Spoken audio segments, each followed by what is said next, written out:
This is another edition of the Addicts Devotional for May 26, entitled, When We Make Another Run, It Isn't Because We Are Not Finished. Mostly it is because we are thinking back with too much pleasure. When you have reached a point in your life where sin is filled with disgust, then you won't want to return. However, when you are talking with others and discussing how good a certain product was, who you were with, how things were right, then this is where your experience in clean living is likely to be disrupted. Our thoughts become action, and this is where we venture upon dangerous ground.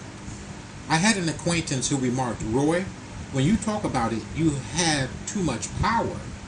I didn't quite understand what she meant until I was back out there doing it again. Our very discussions regarding our past life should not have the same power and glee it once had. People listening to us should see remorse, pain, guilt, shame, disgust, and a disturbance in our very being. They shouldn't hear us joke about it because in truth there was nothing funny about being out there. It was a very deathly time for us, and we should remember it as such. If you are putting too much power in your discussion about it, sadly to say, you're not finished yet. You have not been broken, and unfortunately, you might be headed toward another experience, but it doesn't have to be. Begin to ask God to remove the desire, the taste, and wonderment of the life. He will do it. Ask Him to help you to remember the pain and what happened in your life which resulted to where you are right now.